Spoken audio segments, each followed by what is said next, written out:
साथ जो भी सीक्वेंसेस आएंगी वो हमें आगे लेके जा सकती है। जैसे कि अब यहाँ पर अगर आप देखें सिर्फ सिंपल ये वाला, अगर P से P0 P1 Q2 R3 R4, अगर मैं ये वाला स्टेप पूरा लूँ तो इसमें सीक्वेंस क्या आ रही है, ए बी ए बी, यानी मैं ए बी से P0 से R4 पे आ गया। यहाँ पर ए आया, फिर बी आया, फिर ए आया और फिर बी आ गया, तो मैं R4 पे आ गया। और इसी की जगह अगर मैं ऊपर वाला स्टेट देखूं ए बी ए, जो मुझे P0 से R5 पे लेके जा रहा है, ए बी ए, तो ये क्या कर रहा है, ये मुझे कर रहा है ए बी ए।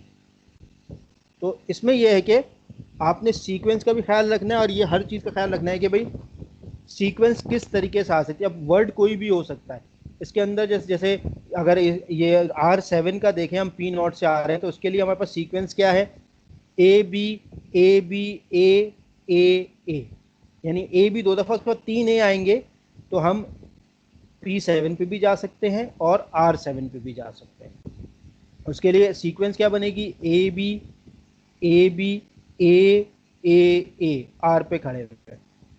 तो इस तरीके से बुची ऑटोमेटा काम करता है कि वो एक रन डैक करता है और सीक्वेंस के थ्रू आपको पूरा का पूरा उसका रन बना के देता है। ये चीज़ क्लियर हो गई? Yes sir.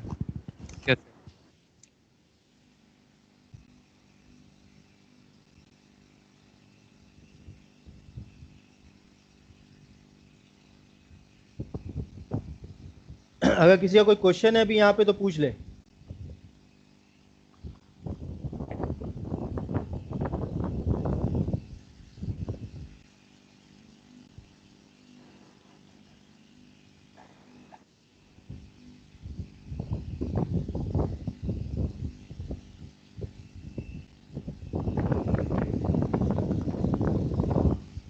ठीक है, फिर अब आगे चलते हैं। अब क्योंकि बात हुई थी जी की, तो जी को रैंक किया जाता है। A ranking of G is a function f from vertices V from 0 up till 2 dot s, such that for all s comma l belonging to V, if f s comma l is odd then s does not belong to f। अब ये f क्या है, f वही है final acceptable state। For all s comma l s prime comma l prime belonging to E, f of s prime comma l prime is less than equal to f of s comma l। अब इसके अंदर जो important चीज है वो ये है कि if there exist an odd ranking for G then A will not accept that word, यानी कि कोई ऑड रैंक आएगा तो वो नॉन एक्सेप्टेबल स्ट्रिंग होगी। अब इसी के अंदर अगर देखें, जैसे ये डायग्राम बनाई हुई है, इसमें अब रैंकिंग के थ्रू, डायग्राम वही है सिर्फ उसको अब रैंकिंग के थ्रू बनाया हुआ है।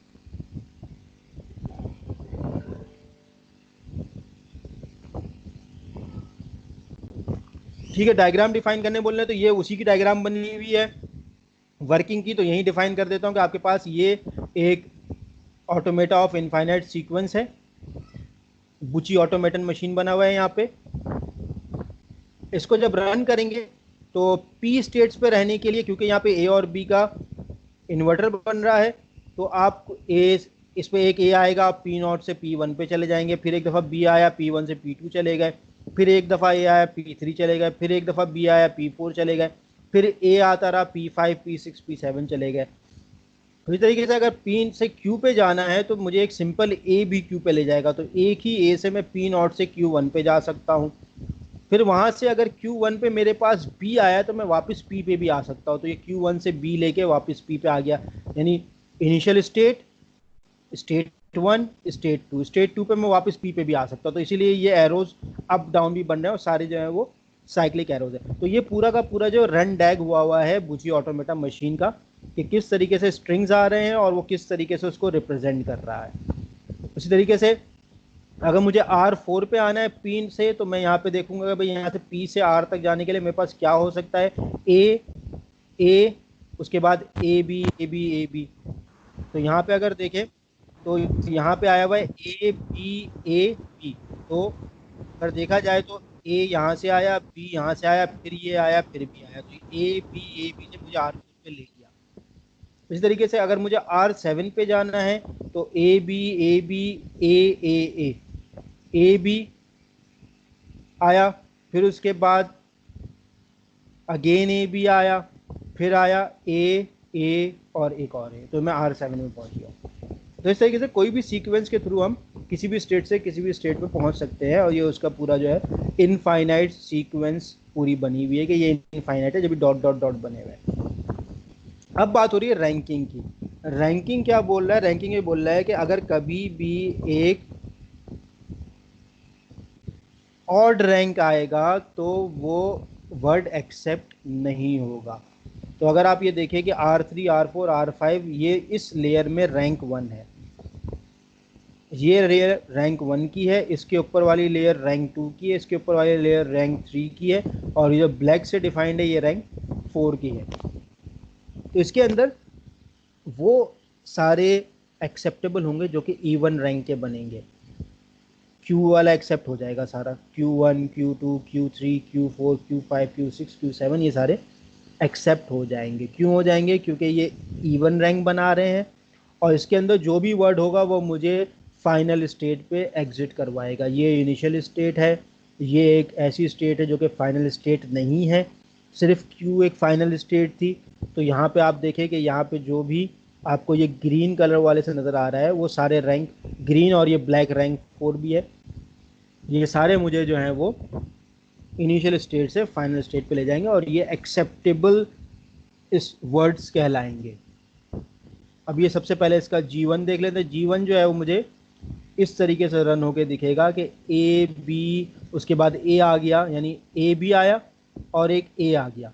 तो उस ए बी ए से मैं कहाँ पहुँचा हूँ? आर पे, कि ए पी पे आया था, फिर बी आया, फिर मैं आर पे पहुँच गया। तो R3 पे अगर मैं आया तो वो एक्सेप्टेबल नहीं होगा। उसी तरीके से ए बी आया है, यानी ए आया, बी आया, फिर ए आया, फिर बी आ गया, तो मैं R4 पे आ गया हूँ, और ये एक्सेप्टेबल वर्ड नहीं है। इसी तरीके से जितने भी डिफरेंट वर्ड्स आते रहेंगे जो कि मुझे G1 देंगे तो वो एक्सेप्टेबल नहीं होंगे। अब नेक्स्ट पे चलते हैं कि ए बी आया और मैं Q2 स्टेट पे पहुंचा हूं, तो यहाँ पे ये एक्सेप्टेबल है क्योंकि मैं Q स्टेट पे हूं, तो ये आपका वर्ड एक्सेप्ट हो जाएगा, ए बी भी एक्सेप्ट हो जाएगा। उस तरीके से ए बी भी एक्सेप्ट हो जाएगा, फिर ए बी ए ये भी एक्सेप्ट हो जाएगा, ए बी डबल ए भी एक्सेप्ट हो जाएगा, ए बी ट्रिपल ए भी एक्सेप्ट हो जाएगा। ये सारे मुझे Q स्टेट पे पहुंचा देंगे, तो ये कहलाएंगे रैंक 2। उसी तरीके से जब रैंक 3 की तरफ चलेंगे तो वहाँ पे क्या होगा कि हमारे पास जो है वो ये ब्लू वाले सारे पाथ जो हैं वो आएंगे, कि हम जो है वो पी से स्टार्ट कर रहे हैं और हमारे पास सबसे पहला है ए बी ए, यानी ए बी ए में यहीं पर रहा, या फिर ए बी ए, किसी भी तरीके से अगर मैं ए बी ए ये वाला कहूँ या फिर ए बी ए ये वाला कहूँ, तो मैं या तो सिर्फ पी पे ही रहा या क्यू पे जाके वापस पी पे आ गया, क्योंकि यहाँ पे एक बैक एरो भी है बी का। तो ये मुझे एक ऐसी वापस इनिशियल स्टेट पे ले आया, तो यहाँ पे ये वर्ड एक्सेप्टेबल नहीं होगा। तो रैंकिंग से हमें ये पता चल रहा है कि जब भी E1 रैंक आएगा तो हमारा जो है बुची ऑटोमेटा उस वर्ड को एक्सेप्ट कर लेगा, और जब भी ऑड आएगा तो उसको एक्सेप्ट नहीं करेगा। तो ये बात हो गई G3 की। अब ये आ गया G4 वाला। अब G4 में क्या है कि सिर्फ A से आप Q1 पे पहुंच जाएंगे, ये आपका फाइनल स्टेट भी है तो वो एक्सेप्टेबल होगा, या फिर आप ए लेके Q3 पे पहुंच जाएंगे, ये आपका फिर फाइनल स्टेट हो गया, तो ये भी एक्सेप्टेबल स्ट्रिंग हो जाएगी, एक्सेप्टेबल वर्ड हो जाएगा। और सिर्फ ए भी एक्सेप्टेबल है, हालांकि यहाँ पे ये सिर्फ ए से मुझे P1 पे लेकर आ रहा है, लेकिन सिर्फ ए से मुझे नज़र आ रहा है कि मैं यहाँ Q पे भी पहुँच सकता हूँ, तो इसीलिए सिर्फ ए भी एक्सेप्टेबल है, लेकिन ए भी एक्सेप्टेबल नहीं है क्योंकि वो मुझे जो है P2 स्टेट पे ले जाएगा। तो इस तरीके से जो है वो हम एक्सेप्टेबल स्ट्रिंग्स बनाते हैं। अब फाइनली जो है वो ये आ गया G5। यहाँ पे आपके पास साइक्लिक एरोस कोई भी नहीं बने हुए, क्योंकि G5 का मतलब ये है कि आप इन सारे स्टेट से अब बाहर निकल गए, सारे एरोस ख़त्म हो गए, अब कोई एरो बचा नहीं है। तो इसका मतलब ये होगा कि आप इनिशियल स्टेट पर ही खड़े रहेंगे और उसका रैंक 5 है। अगेन ये एक हमारे पास ऑड रैंक है, तो ये भी एक्सेप्टेबल वर्ड कोई भी जनरेट नहीं करेगा, तो आपको एरो से पता ही नहीं चलता कि अभी वर्ड जनरेट क्या हो